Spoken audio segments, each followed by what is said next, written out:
Today we're sitting down with Jay Ernest, lead singer of Church of Cash and co-creator of the Folsom Prison Experience, an immersive theatrical recreation of one of the most iconic moments in music history, the day Johnny Cash recorded live at Folsom Prison. But Jay's journey to becoming the Man in Black didn't exactly start with a grand plan. It started with discovering that he could sound a whole lot like Johnny Cash, eventually taking that voice to the stage, forming Church of Cash, and building a career around celebrating the music and legacy of an artist who has connected with generations of fans. Then came an even bigger idea. Alongside his partner Tom Pickard, Jay created the Folsom Prison Experience, taking the concept of a tribute show and turning it into something audiences don't just watch, but actually experience. Today we're talking about how it all started, what it takes to grow a creative idea into a business, and how they're expanding the Folsom Prison Experience both on stage and online. Welcome to Behind the Brand, the podcast for small business owners, solopreneurs, and aspiring entrepreneurs who are ready to start strong, stand out, and stay bold. Each week, we'll take you behind the scenes to explore what it takes to build a memorable brand and grow a successful business. Are you ready to get behind the brand? Let's dive in. Hello, Moxieverse. Welcome back to another episode of Behind the Brand. Taylor here, and as always, joined by Ms. Kelly Kane. Hello. And today we have a very special guest, Man in Black, Mr. Jay Ernest. I wore black for the occasion. Thank you. I love the hat. Thank you. Yeah, our first cowboy on the pod. That's right. Hopefully not the last. Yeah. Our new guest just wanted cowboys for the podcast. Dead or alive. Not that you're really a cowboy, but called you the Man in Black because you are the voice behind Church of Cash and Folsom Prison Experience. Mm-hmm. You are a, true Johnny Cash reincarnated sitting in front of us, which is really fun. So we had the honor of working with Jay and his business partner, Tom, this past year on a website and some other fun little things for their group, Folsom Prison Experience, which we will get into completely. But before we do, I would love for you to introduce yourself and tell us a little bit about how you got into this, how you discovered that you could be Johnny Cash for a living. Okay, my name is Jay Ernest. I'm a professional musician for 30 years, and I've lived a lot of different chapters in my life to get to where I am here, but to kind of skip to the Johnny Cash chapter happened about 16 years ago. I was living in Hawaii at the time because that's where my music career pushed me, and I lived there for about 4 years, and I toured all over the world. And when I was back on the island, the band I was touring with could only play once every 4 months because it's the island is small. I lived in Oahu. But I'm a musician that I need to play, otherwise I start going bananas. So I started playing at the local Irish bar in Chinatown in downtown Honolulu. and what a cultural experience that is. So I was the guy that played in the corner for 4 hours that people liked or ignored, those guys, and I played whatever I wanted. Country music, Irish music, stuff from the 80s, it didn't matter. But every time I played Johnny Cash, people put down their beers and they looked at me and stared. And I'm like, what the heck is going on? Then they said, well, your voice sounds a lot like Johnny Cash. And I thought, wow, that's a great compliment. Yeah. My father was a huge Johnny Cash fan. I grew up listening to his music. So I thought, okay, cool. I'm going to go home and learn more of his songs. Well, I went home, opened up that Johnny Cash book. I knew all the songs. My dad's been training me to be this guy clandestinely since I was a little boy. And I started playing some more. People loved it. I started the first Church of Cash in Honolulu in 2009. Okay. I love the name. Yeah, Church of Cash. Yeah. And the reason why I named it Church of Cash, I thought, well, in a non-blasphemous way, how is it different than going to church, right? You're going there, you're celebrating, you're hearing stories, you're singing along. And I thought, this is kind of like going to church, Church of Cash. And I'm like, oh, it's awesome. That's kind of how that came along. So I created the first band, and soon the first couple shows we played, it was instantly popular because all these kids or these young men and women are coming back from Afghanistan and Iraq, and there's so many bases in Hawaii, and they were listening to Johnny Cash while they were in their tanks or in their barracks. So they came and saw our shows, and I thought, man, this could be something for me. Yeah. In those days when I was playing in Hawaii, I was a backup guy. I was a bass player, and I had a lot of fun, but I was ready to step up to be the lead guy. This was kind of my avenue. And my thought all along is if I could create this band and create revenue being a performer, then I could also finance my own music in the end. Instead of working a job and then doing it, because it's hard to be an original artist right now just to go hit it. And I've been that guy already twice. So I know what it takes to get out there and do it. So this allowed me to be a performer, which I am deep down inside, need to be performing, and then create the revenue, and then produce and put out my own original music. And then in that journey, we met because Church of Cash evolved into Folsom Prison Experience. Yeah. So how did you get from the island to Minnesota? When I was touring with this band called Go Jimmy Go, and I was touring China, and I was already starting to date this girl It's always the Minnesota girl that brings you back. Isn't that crazy? I thought I'd be married to a half Filipino, half Hawaiian girl, and then I married a girl from my hometown. So 2008, Facebook came along, and all of a sudden she kind of popped up, and I'm like, hey, what's going on? And So then you knew her from I previous? knew her since I was 9. And she was like this cute girl that went to my little parochial school that came in. And we started hitting it off, and it went really, really well. And she came to visit me, and it really went really well. And things in Go Jimmy Go were slowing down. The guys were starting to have babies, and I was still on the upward trajectory. Like, I still want to be a rock star. I still want to tour. And living on the island, if I'm not playing and really creating a career, my life's not going to be there. Right. In Hawaii, it's very expensive, whatever. Yeah. And I thought, well, I'm going to create, and I wanted to step up to be my own man, my own business person.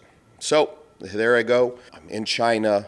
The relationship is developing. The band is kind of on its slope down, and I knew something was happening. So I got done with the show, and I was on the 75th floor of this huge hotel that overlooked this Chinese bay, and the ships were flowing up. And I just looked down, and I just patted myself on the shoulder. I'm like, this is I'm just a farm boy from outside of New Ulm, Minnesota. And here I am in China now playing. And I was like, wow, you did it, boy. And then my whole paradigm just switched. I was like, okay, my new life is ahead of me now. I'm switching gears. Yeah. And I came home. I said, listen, I'm going to come home, and we're going to see if this relationship works. I'm going to come home. I'm going to have a bunch of musicians that I grew up with here in Minnesota create this thing and see where it goes. So in 2010, I shipped all my belongings back here and started Church of Cash in the Minneapolis area at that point. And where has Church of Cash gone since then? Because when you came to us, it was as Folsom Prison, and you're like, oh, I'm with Church of Cash. And I was like, oh, I know that. I think a lot of people listening probably feel the same way. So how did that develop in the course of the last 16 years? Okay, we started very small, of course. There's this bar called the Whiskey Junction. It's right next to the Caboose, right there in that Seven Corners Cedar area in Minneapolis. We played every Tuesday night for 5 hours, and we made $35, which we split 5 ways. Oh my God. So everybody took home $7. No. And that's how we started. In 2010? The 2010, we played there for at least 2 years, maybe 3, every Tuesday. Well, there was a recession. So Yeah, well, I mean, it wasn't a lot of money going around. no. I wouldn't say $35 every time, but, if Yeah. it was a slow night, it was $35. Anyways, it's meager beginnings. Yes, That's what I'm yes, trying to I get it. emphasize here. And we did that for a number of years, which was great because my confidence got up as a lead singer. The band got to learn a lot of songs. I don't have set lists. I just know all the songs. I don't tell the boys what songs we're going to do. I just start strumming. And they've been playing with me so many years, and they're like, oh, okay, we're doing this song. That happened over cool. repetition. So we were playing so much there, got my song list up to at least 100 songs. Started playing out a little bit, going to such exotic places as Owatonna.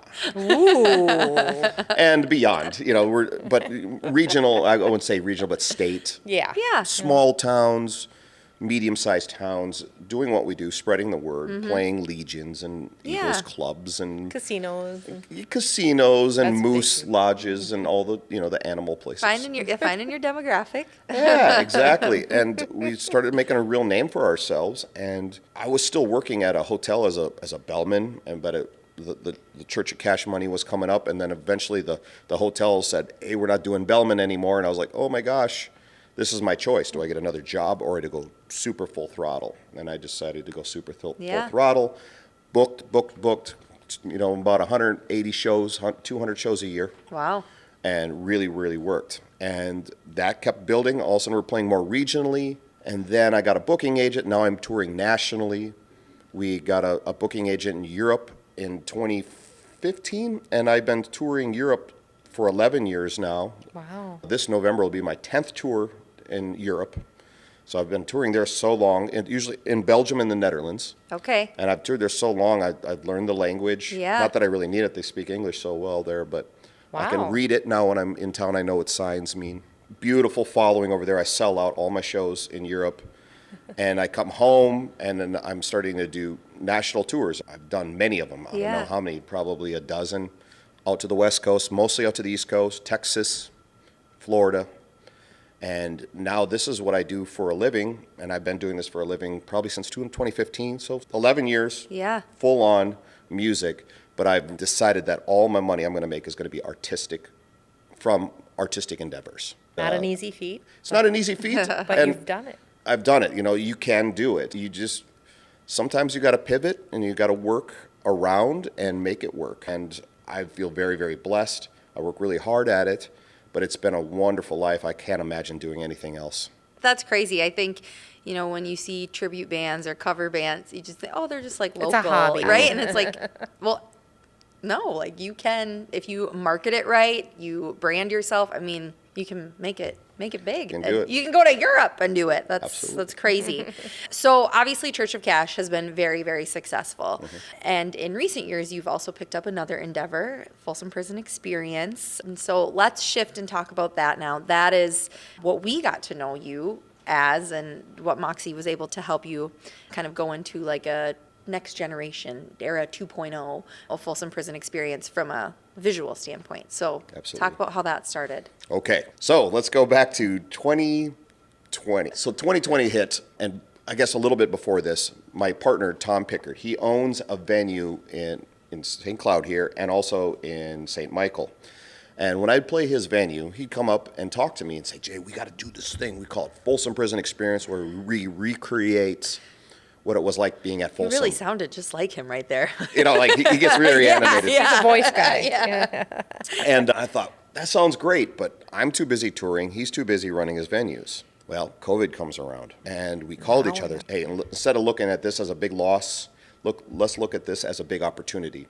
So we got together, we did a lot of research, and we wrote now I want to say it's a dramatic tribute show. It's this close to being a musical without the dancing. Yeah, You know what I yeah. mean? Without that jazz hands and all.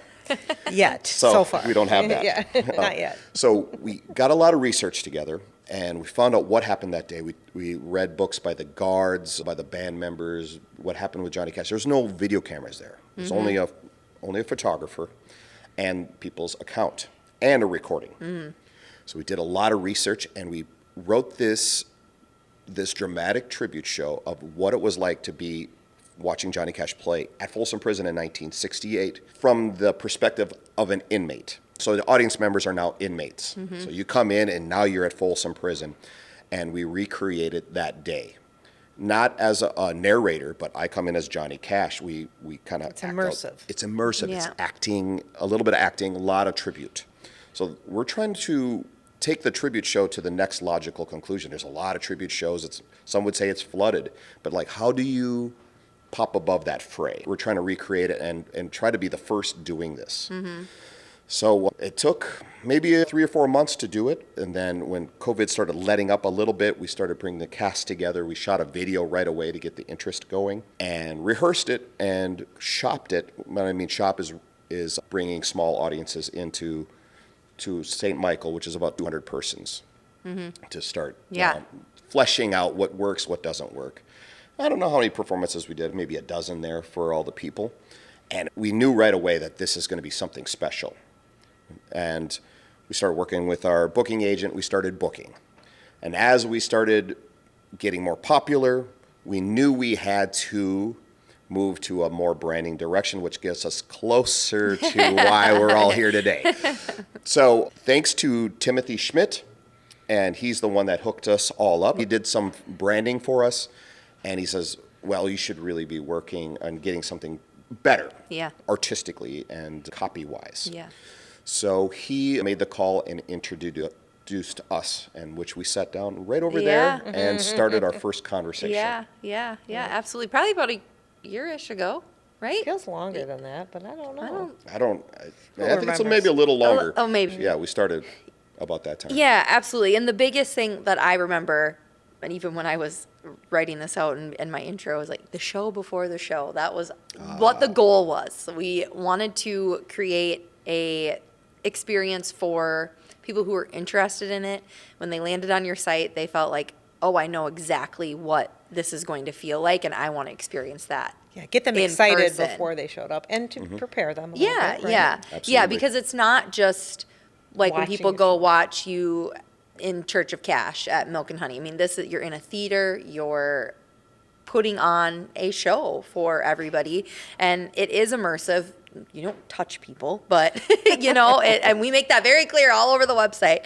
But you really bring them into the story. So talk a little bit about that, about how you get when people buy tickets for a show, what are kind of the next steps for them to get involved in the night? We viscerally want to make the folks feel like they're at Folsom Prison watching the show. So as soon as they walk into the theater, they already have the numbers on their chest. We have the sticker that's got the prison numbers. Mm-hmm. We're already shaping their mind to be like, okay, I'm a prisoner. They sit down right away. There's guards walking up and down the aisles, talking to people like, hey, no chewing gum, or or talking to them like, oh, I heard you just got out of the hole. Just interacting with people, and they eat it up. Yeah. Because people want to, play along and have fun with it. Mm-hmm. Not only that is that going on, but we are retrieving information from the audience. We get it transmitted to backstage, and then we bring up a microphone and we do like a PA system like they would have at prison. We're like, all right, attention Folsom Prison inmates, attention Folsom Prison inmates, Kid Taylor, come on down to the you get their infirmary names. for a full body cavity search. Yeah. Yes, please. So we'll do those kind of things and call out people from the audience, or we make it in a fun way. I love that. And we're backstage, and every now when we hear it hit, we can hear a Big bust laugh. laughter from maybe a group, and that's been a lot of fun, and it gets people into that mode. And when the show starts, you don't even know it starts. They start walking The out. MC comes out, and then a guy with a guitar comes out, and he opens up the guitar, and some pills fall out, and he's like, oh, clean that up. And it's basically like they're setting up microphones, and the band is coming out and setting up.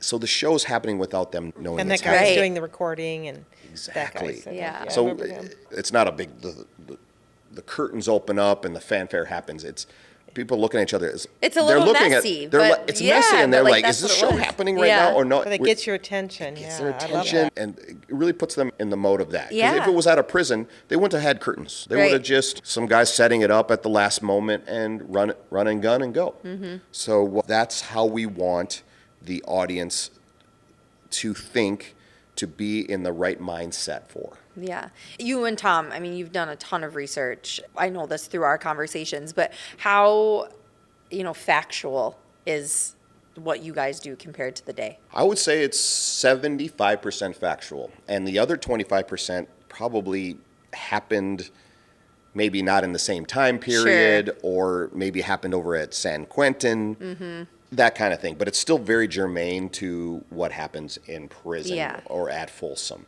Yeah. So I'm not trying to really take you out or give you an experience that's not Folsom related. I'm Yeah. not going to play a bunch of new hits from Johnny Cash. Right. And with a wink and a nudge like, hey, and pull you out. I want to put you firmly in January 1968. And that's So where I'm is at. the set list that he played? Yes, most of it was played at Folsom, and every song is germane to being a prisoner, which Johnny Cash had many songs. Yes, because he had a lot of sympathy. Absolutely. For He was an advocate for it. He even testified in front of Congress to improve the lives of inmates. And He found some injustices happening.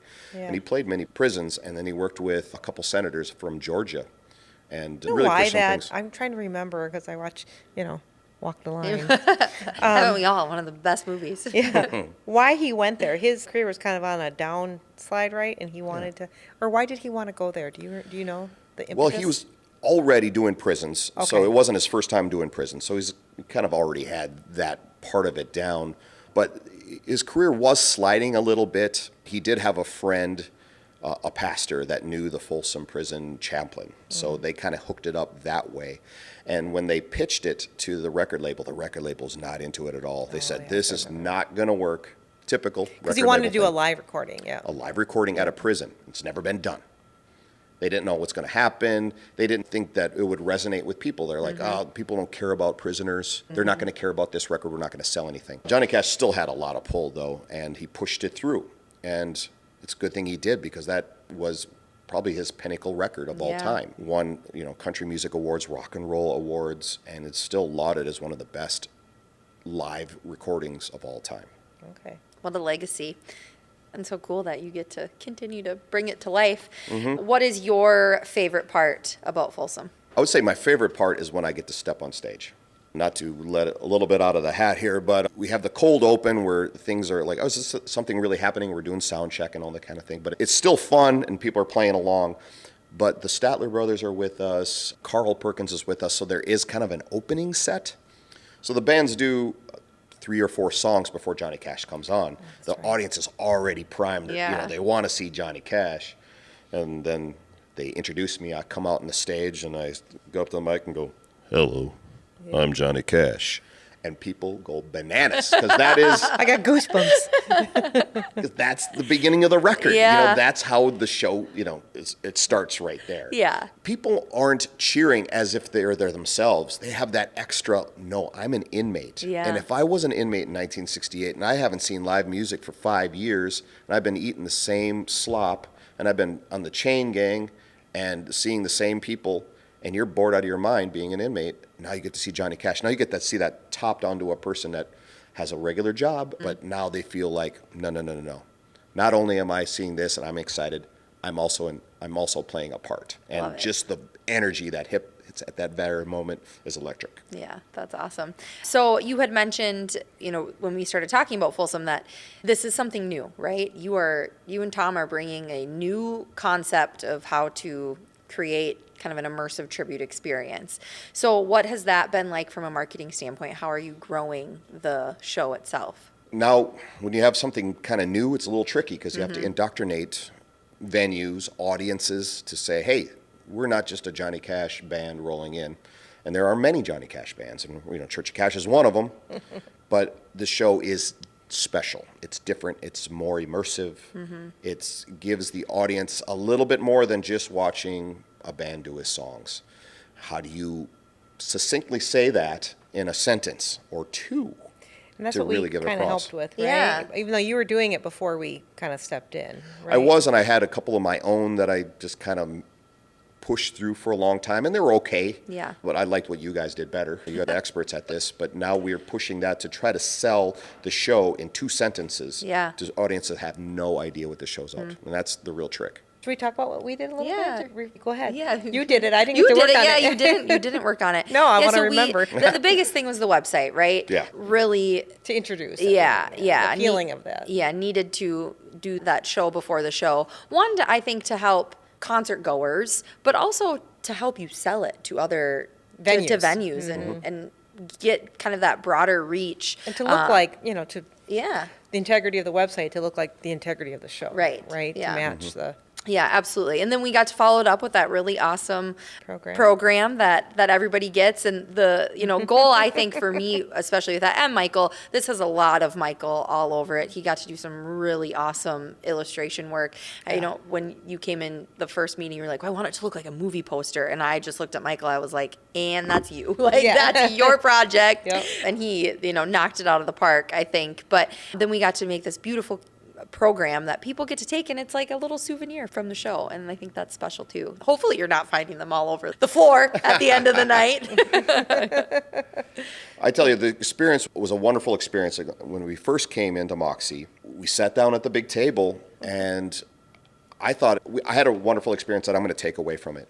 So we all sat around, and we're all creatives at this point. And right. That doesn't happen a lot, right? We hardly get to work with people that have creative ideas, and so it's very exciting for us when that happens. What I took away is, and I told Tom this, I'm like, this is so exciting because you're not just talking to some marketing people and an agent who don't think artistically.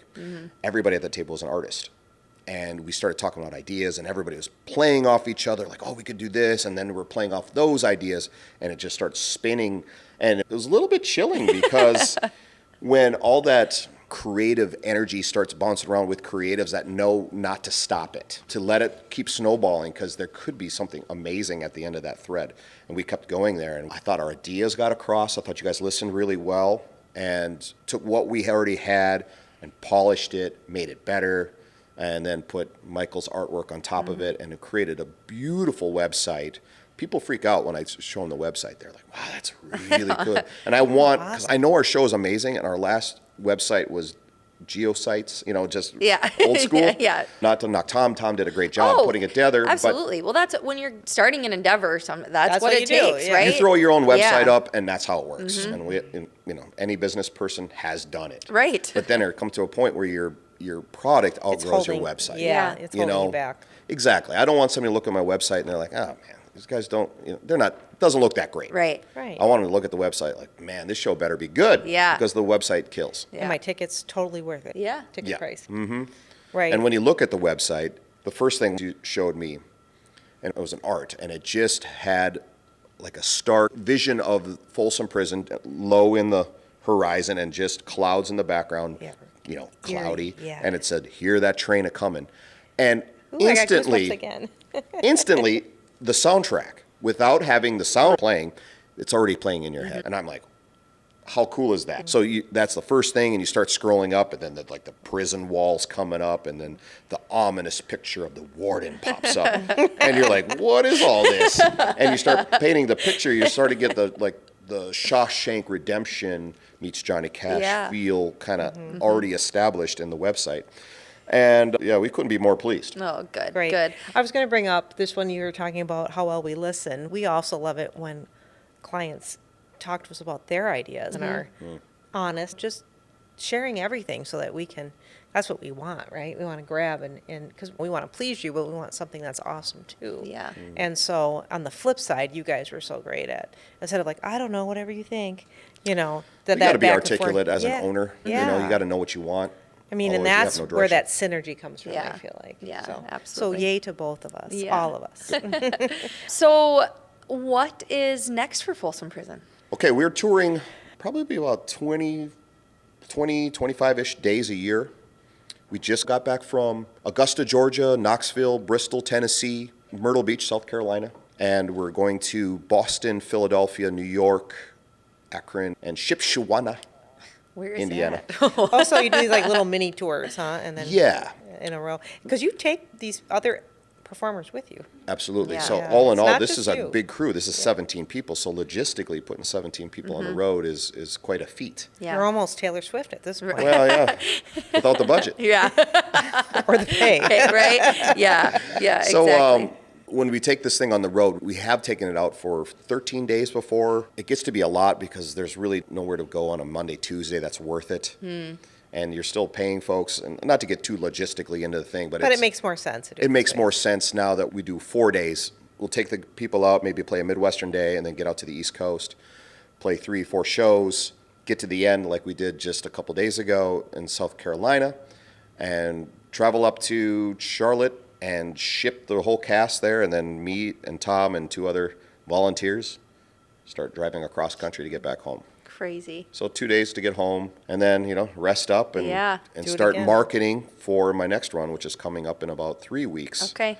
to Akron and Philly and New Yeah. York and Boston. And this could go for Church of Cash too, but like, what areas of the country are the most receptive to what you do? Like, where do you like to go the best? It's an interesting question because it also has logistics involved too. We go to the East Coast a lot because the towns are closer together. Sure. You get out west, and I've played over 4,000 shows in my lifetime, so I've toured since I've been 20. So I have a real handle of what goes on. If you play on the West Coast, you play LA. Well, your next show is San Francisco. That's an 8-hour drive. So you can't just play the show, get up at 6, well, you can, but then you're barely getting to the show, and then Unless you're tired. you do 4 shows in LA, maybe. Or 4 shows in LA, then you're doing a day off to get to San San Francisco. Francisco, yeah. Then you want to get to Portland. That's another 8 hours. So Yeah. logistically, you have 17 people, and you got to pay folks. You got to be on the road. It's a lot of gas. West Coast is tough. So we're pushing mostly East Coast. Yeah. And probably Texas and on over. Yeah. So What about Tennessee? Are they? Tennessee loved it. We were just in Bristol and Knoxville. Okay. Knoxville was crazy awesome. It's a music town. They loved Okay. it. It was an 800-person theater. We put about 700 people, so, Wow. very close to a Yeah. sellout, and What on our about- first time. What about Nashville? Nashville, A little more. we're working resistant? on it, not to get into my next big thing, but we can kind of get into it. Okay. So I'm currently working with Johnny Cash's daughter. Her name is Cindy Cash. So we have Vivian, that's Johnny Cash's first wife. You had Roseanne, the big star Roseanne, and then Kathy, and then Cindy, and then Tara. So we had 4 daughters with Vivian. And over the last year and a half, I became good friends with Cindy. And she's quite a character. She's an amazing woman. We got introduced, I'll skip that story, but we started talking about we should do a show together. So I've been writing a show with her, like a storyteller show. Think Prairie Home Companion, but more of a Nashville Johnny Cash thing, where she will tell stories of how it was to be, or who Johnny Cash was through the eyes of a daughter. And that really hasn't been done yet. You see a Yeah. lot of documentaries on his life, being a religious figure or an artist or his troubles or whatever. But this is a whole different spin. very cool. She's as good a storyteller as Johnny Cash ever was. So I've interviewed her many hours, and I've accumulated 130 stories from her. Got them all documented. And I recently put it to a script. So the Church of Cash will be in the background. She'll tell a story. We'll lightly play behind. She gets done with the story. We'll swell in with a chorus, and we'll come back down to a verse, and we'll play quietly, and she tells another story. And we'll have full visuals of home movies of her and Johnny Cash, poems that Johnny Cash written for Cindy, songs, stuff that nobody's ever seen. Right. Wow, And that could be huge. So, not long story short, yes, Nashville's coming, but we are planning on doing a big weekend in a couple, maybe a year to 2 years.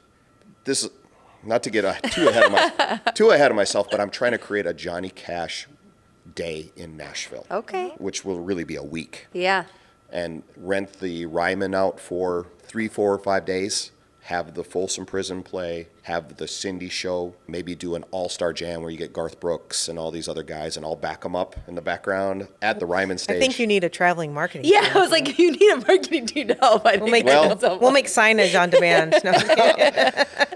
When we get to this thing, monster plan. Yeah, and, I and love we're starting to events. piece it together. But if it starts really happening, then we're gonna have to have a conversation Yeah. on how we're gonna do this. Yeah. Because Yeah. now Wow, we're, I now didn't we're working expect with that the, answer at with the all. tourism board Yeah. of Nashville. Yeah. We're working a mayoral decree, maybe work with the governor, and we're gonna have to get on the political side. Yeah. And also work with the businesses and bars. So right now we're kind of increasing our Johnny Cash community. We've befriended Bill Miller, who owns the Johnny Cash Museum, and other kind of heavy hitters in the Johnny Cash World. Yeah. orbit Yeah.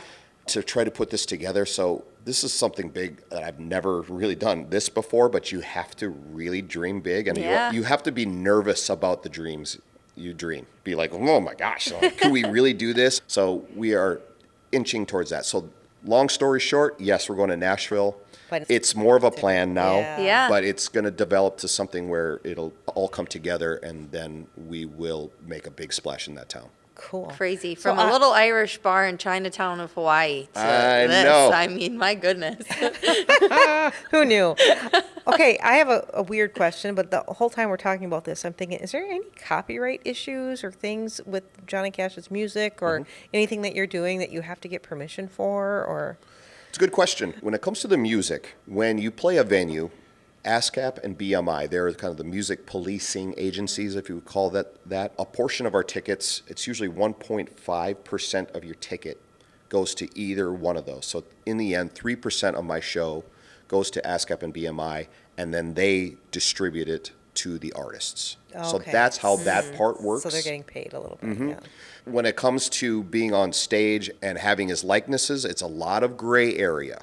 So I guess the powers that be could really make a stink. It could be maybe a problem, but as far as all the lawyers I talk to, they say it's very, very gray. They're going to really want to try to take you down for it because you could probably get around it, but then the lawyer's fees. But at that time, I would imagine we just work with them. Like if, say, the trademarks or the holder of the Yeah. brand, right? Yeah.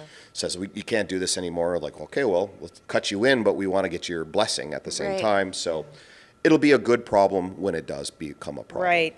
As far as I know, I think, things have to be like different by like 10% or something. And we've And, like, talked about this it's so before. subjective. You don't look like Johnny Cash, but you sound like him. So Yeah. you got that going for you. Yeah, exactly. Who would believe I- this is Johnny Cash? I know it gets a little shaky. Say if I just put like the picture of Folsom Prison on it and said Folsom Prison Experience, and took Johnny Cash off of it, or put Johnny Cash in the corner and use all this artwork for Right. advertising, Yeah. then it gets hairy. But we're not doing that. We Right. got this. Exactly. We have a. Yeah. Mm-hmm. You have your own likeness. Okay, I have one more question. I know Yeah, I'm go making ahead. this too long. No, you're doing At great. one point, didn't we talk about Vegas? Yeah, nothing's happening there yet. Okay. But I think it's going to happen. That would be so cool.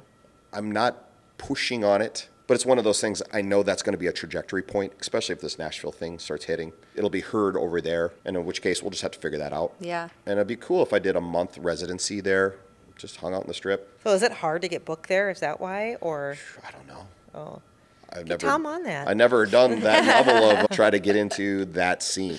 okay. I'm sure it's there. I can talk to my agent about it, see if he has any Yeah. That's big ins. time, Yeah. right? Yeah. It's a big time thing. I just don't know what they're looking for. It's a totally different thing that I'm doing right now because I'm doing mostly clubs and theaters Right. around the world. But this is now That we're would be talking residencies. And Yeah. That's, Yeah. that's just a different deal. Yeah. So, I mean, I'll cross that bridge when it gets there. Yeah, Okay, cool. that'd be crazy. Okay, so before we end, we typically do a few rapid fire questions, and normally all of our guests are given those questions beforehand, but you were not. So are you ready? I'm ready. Come on, he's a natural. Wait, he has to answer in a Johnny Cash voice. All right. So obviously you have a fondness for the Folsom Prison show, but if you could have been in the room for one of Johnny Cash's other performances, which one would it have been? I'm thinking more of his television appearances. He did a lot on Johnny Carson. So I think that would have been fun to be watching him play at Johnny Carson. And there's one yeah. particular time he was on Johnny Carson. And, they interview them. And June was there too. And June is a very long-winded woman. And she can kind of ramble on. And Johnny Carson kept on trying to get an answer out of her. And she just never came to the point. And then Johnny Carson looked at Johnny Cash. And it's like, well, Johnny, what do you think? He's like, I do my best thinking when June is talking. Just to let her keep talking. That's funny. So I thought that would have been a pretty amazing little thing to see at that point. That's sweet. And then what is one lesson you've learned about taking a big creative idea and actually making it happen? I tell this to a lot of people because I'm starting to get a lot of people coming to me like, wow, Jay, you're doing big things. And I don't think that. I'm always forward thinking. I'm not trying to like, hey, look at me. It's not the point, right? Yeah. The point is to keep the ball ahead of me and pushing. So I don't really rest on it, even though my wife says, Were you why don't you look at what you're doing here every now and then? Because I'm like, oh, wow, this is amazing. But the point is there's going to be a lot of barriers, a lot of things that people or yourself, and mostly yourself, put in your own way, right? The real talent in all of this, and anybody that's really successful, is a person that's able to dismantle barriers. They see a barrier coming your way. How do I take it apart so I can get through it? Creative solutions, mental solutions, because you never know. Like, oh, I can't do this. Well, why can't you do this? Like, get through it, disintegrate that barrier, and get to the next one. And you're going to get to the point where you're doing it so repetitively and you believe in yourself that your own barriers don't come in anymore. But the bigger barriers from the outside world will come in, and that'll take up your juice to do. Yeah. But as much forthright energy you can barrel through these barriers is what you're going to need to make a successful product. Yeah, I like it. Mm-hmm. I like it. Keep pushing, keep moving forward. Because there's greatness on the other side of it. So Absolutely. If you keep working, right? yeah. Absolutely. Wonderful. Well, thank you, Jay. It's Thank you, so Taylor. much fun. It's always a pleasure to talk to you. Every time we get to sit down with each other when it's over, I'm like, that was so fun. I'm so happy. Like, Yeah. It's nice to have you in our orbit, and we appreciate you working with us, and it has been just an honor. So thank Well, you very thanks, much. Moxie, for everything. The art looks Shameless amazing. plug. Yeah, FolsomPrisonExperience.com to check out their good work. I couldn't be more happy with the artwork. People are taking these home like crazy. Show him It- the back. Oh, yeah. Right there. There It's you just go. a stunning pamphlet, but we really appreciate the artwork, and it's really increased our brand to really put us in a position that before anybody sees the show, they know we were for real. That's what good branding does. So, all right. We will see you next week on the next episode of Behind the Brand. Bye. Thanks for tuning in to this week's episode of Behind the Brand. If you liked this episode, share it with a friend. If you didn't, share it with an enemy. And make sure to leave us a 5-star review. To stay connected, follow us at the links in the show notes below.